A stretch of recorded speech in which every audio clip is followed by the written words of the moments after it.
अल्हम्दुलिल्लाहि वहदह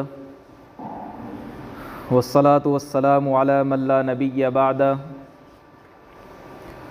फ़अऊज़ु बिल्लाहि मिनश शैतानिर रजीम बिस्मिल्लाहिर रहमानिर रहीम वत्तीनि वज़्ज़ैतून वतूरि सीनीन वहादल बलदिल अमीन लक़द ख़लक़नल इंसान फ़ी अहसनि तक़वीम सुम्मा रददनाहु अस्फ़ल साफ़िलीन इल्लल्लज़ीना आमनू व अमिलुस्सालिहाति फ़लहुम अज्रुन गैरु ममनून फ़मा युकज़्ज़िबुका बअदु बिद्दीन अलैहिस्सल्लाहु बिअहकमिल हाकिमीन। सदक़ल्लाहुल अज़ीम व सदक़ रसूलुहुन नबियुल करीम व नहनु अला ज़ालिका मिनश शाहिदीन वश्शाकिरीन वल्हम्दुलिल्लाहि रब्बिल आलमीन।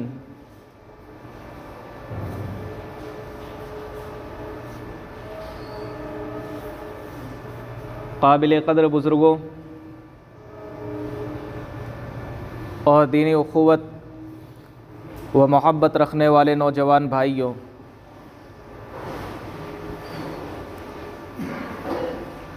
आप हज़रात के सामने मैंने एक सूरत तिलावत की है। अल्लाह रब्बुल इज़्ज़त उसमें ये बतलाना चाहते हैं, बंदों को ये पैगाम देना चाहते हैं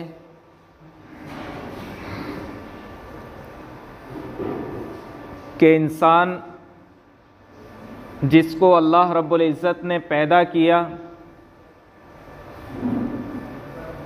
उसे हर मोड़ पर, हर जगह, हर मकाम पर अल्लाह रब्बुल इज़्ज़त की इताअत करनी चाहिए। अगर वो अल्लाह रब्बुल इज़्ज़त का फर्माबरदार बनता है तो अल्लाह रब्बुल इज़्ज़त उसे जन्नत में दाखिल फरमाएंगे, और अगर कोई अल्लाह रब्बुल इज़्ज़त की नाफरमानी करता है तो यकीनन अल्लाह रब्बुल इज़्ज़त का अज़ाब बड़ा सख्त अज़ाब है। ये पैगाम अल्लाह तबारक व तआला इस सूरत में बंदों को देना चाहते हैं कि जो शख्स यौम जज़ा से, बदले के दिन से डरता है, बदले के दिन पर ईमान रखता है, तो यकीनन वो अल्लाह रब्बुल इज़्ज़त की फरमाबरदारी करेगा, क्योंकि उसे यौम जज़ा का खौफ है, बदले के दिन का डर है कि अगर यहाँ किसी के साथ नाइंसाफ़ी करता है, अगर यहाँ किसी के साथ जुल्म व ज़बरदस्ती करता है तो अल्लाह रब्बुल इज़्ज़त बदले के दिन इंसाफ़ फरमाएंगे। अल्लाह तबारक व तआला ने इस सूरत में 4 चीज़ों की कसमें खाई। 2 चीज़ें वो हैं जिनका इस्तेमाल इंसान खाने के लिए करता है, और 2 चीज़ें वो हैं कि जिनका इस्तेमाल रहने के लिए, मकाम के लिए, जगह के लिए किया जाता है। अल्लाह तबारक व तआला ने एक कसम खाई 3 यानी इंजीर की, जो एक फल है जिसको इस्तेमाल इंसान करता है। वत्तीनि वज़्ज़ैतून, 3 यानी इंजीर, और जैतून जिसको हम सब जानते हैं जैतून। इन 2 चीज़ों की, 2 फलों की अल्लाह रब्बुल इज़्ज़त ने कसम खाई। और ये बात हमें समझनी चाहिए कि अल्लाह तबारक व ताला जिस चीज़ की कसम खाते हैं यकीनन उस चीज़ के अंदर तासीर भी होती है, उसके बेशुमार फ़ायदे भी होते हैं और वो चीज़ काबिल एहतराम भी बन जाती है। अल्लाह तबारक व ताला ने अगर इंजीर की और ज़ैतून की कसम खाई है इस सूरत में,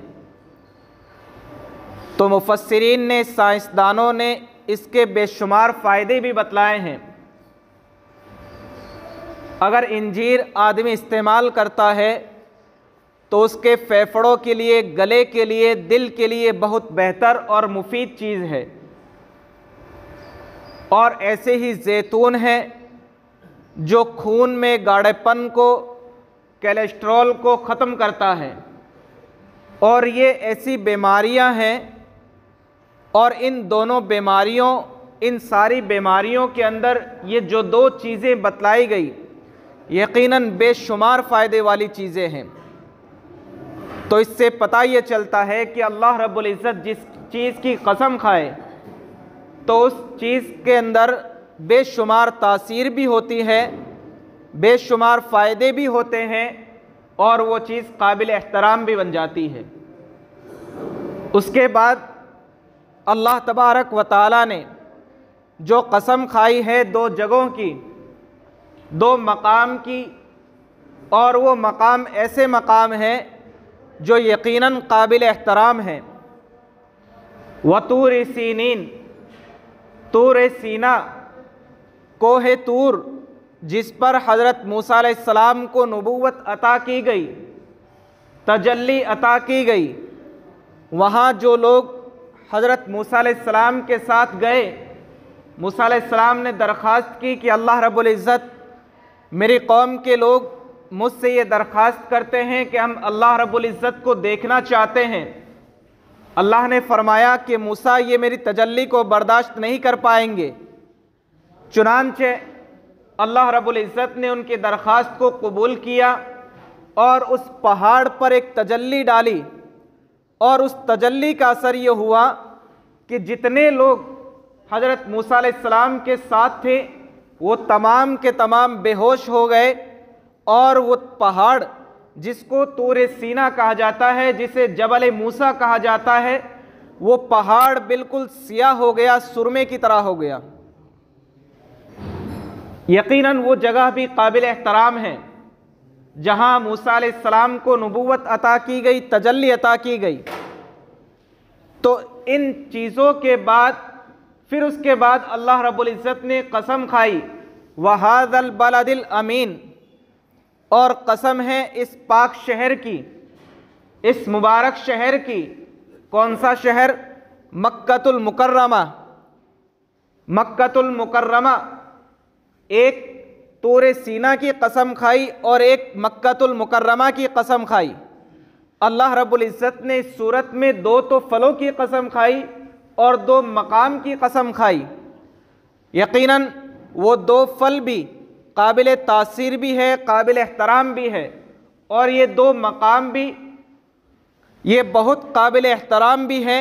और यहाँ कई ऐसे वाक़यात पेश आए हैं जिसकी वजह से लोग और अरब लोग ख़ास तौर पर इन दोनों मकामात को जानते हैं। उसके बाद अल्लाह रब्बुल इज़्ज़त ने इन चार चीज़ों की कसम खाने के बाद फिर अल्लाह रब्बुल इज़्ज़त ने फरमाया, लक़द खलक़नल इंसान फ़ी अहसनि तक़वीम, कि हमने इंसान को बेहतरीन सांचे में पैदा किया, बेहतरीन नमूने में पैदा किया, उसके लिए बेहतरीन सांचा बनाया। इंसान को अल्लाह रब्बुल इज़्ज़त ने जो पैदा किया, जानवरों की तरह नहीं, परिंदों की तरह नहीं, चरिंदों की तरह नहीं, बल्कि एक बेहतरीन सांचे में इंसान को ढाला है।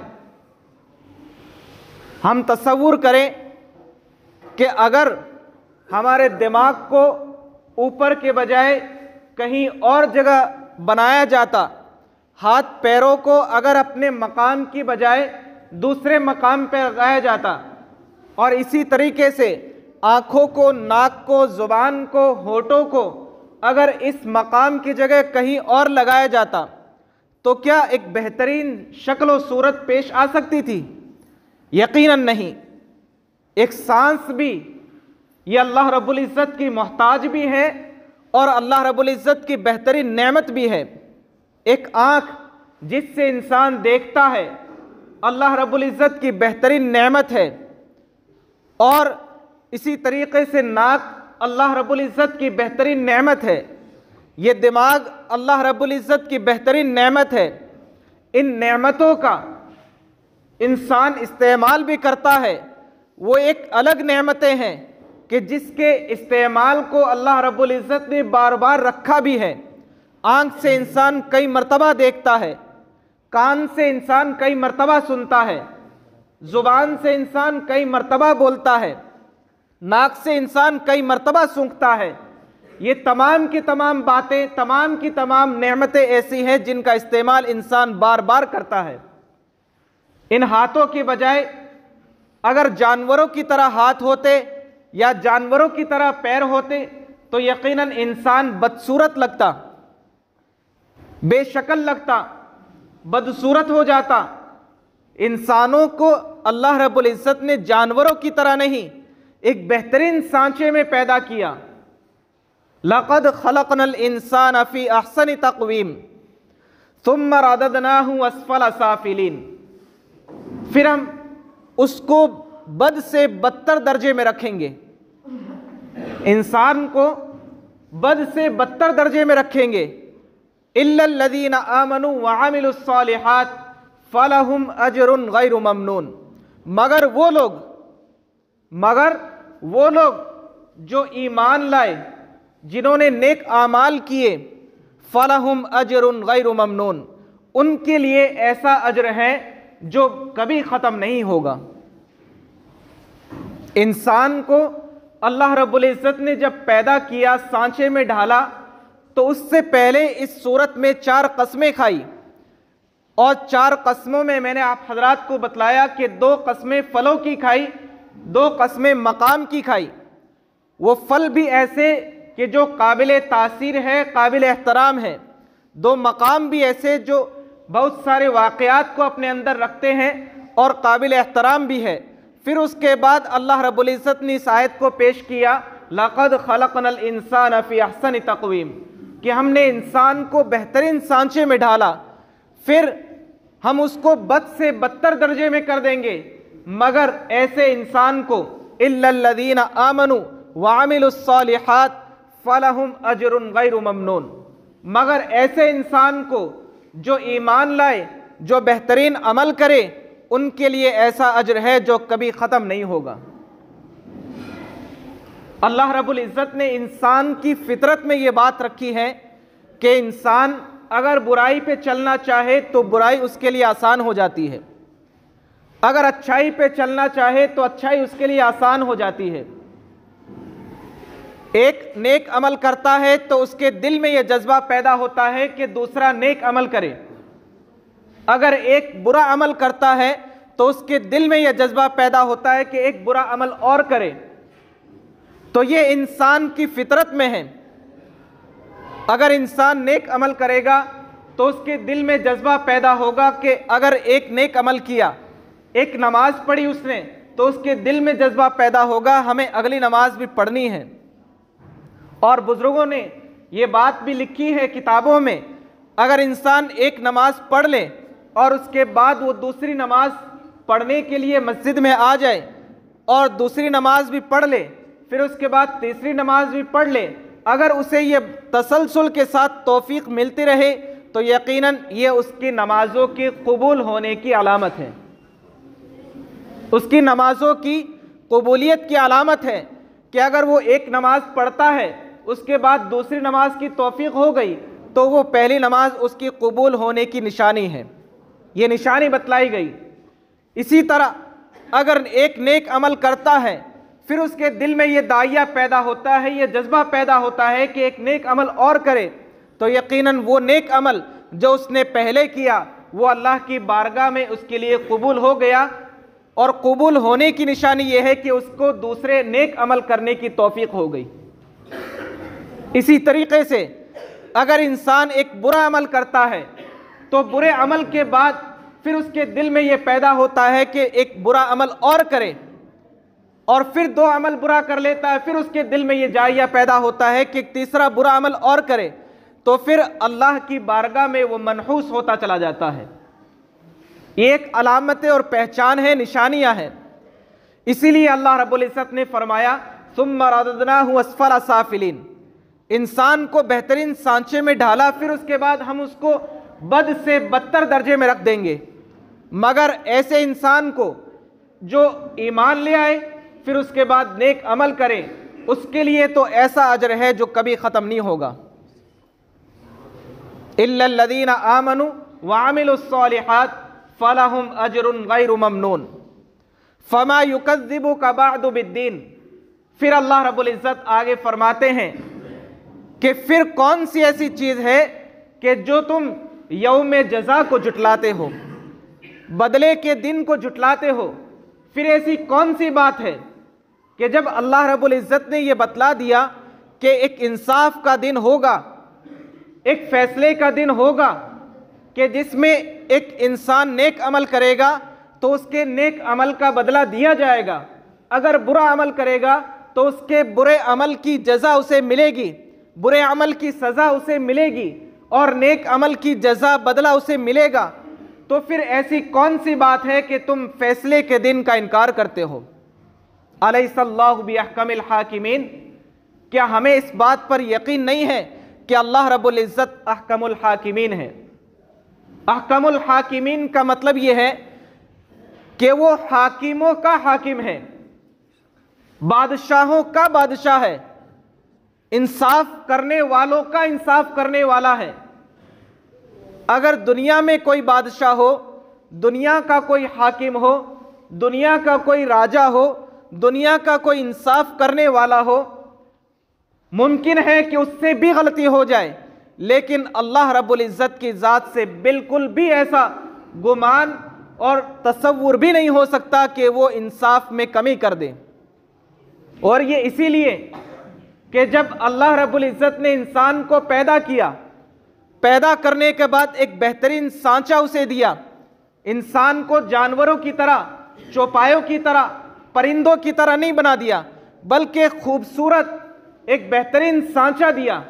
उसके नाक नक्शे को बेहतरीन बनाया, उसके जिस्म को बेहतरीन बनाया, उसके पैरों को बेहतरीन बनाया, उसके हाथों को अच्छा बनाया, उसकी आंखों को अच्छा बनाया, उसके दिमाग को ऊपर रखा ताकि वो सोच सके, इस पेशानी को ऊपर रखा ताकि इन तमाम आज़ा का बदला वो अल्लाह रब्बुल इज़्ज़त के सामने अपनी पेशानी को खम करके, अपनी पेशानी को झुका करके इन तमाम आज़ा का शुक्र अदा कर सके। ये तमाम बातें अल्लाह रब्बुल इज़्ज़त ने इंसान में रखी हैं, जानवरों में नहीं रखी। इसीलिए अल्लाह ने फरमाया लक़द खलक़नल इंसान फ़ी अहसनि तक़वीम, हमने इंसान को बेहतरीन सांचे में ढाला है, एक बेहतरीन हैयत में पैदा किया है, एक बेहतरीन शक्ल सूरत अता की है। इन तमाम का तकाजा यह है कि वो अल्लाह रब्बुल इज़्ज़त के फैसलों पर, अल्लाह रब्बुल इज़्ज़त के अहकामात पर चले, और अगर नहीं चलेगा तो फिर अल्लाह रब्बुल इज़्ज़त फरमाते हैं सुम्मा रददनाहु अस्फला साफिलीन, कि बद से बदतर दर्जे में हम उसे कर देंगे, हम उसके लिए जहन्नम तैयार रखेंगे, और जो वो बुरा अमल करेगा उसका बदला, उसकी सज़ा हम उसे देंगे। ये अल्लाह रब्बुल इज़्ज़त का फैसला है। अलैहिस्सल्लाहु बिअहकमिल हाकिमीन, क्या हमें यकीन नहीं है कि अल्लाह रब्बुल इज़्ज़त अहकमुल हाकिमीन है?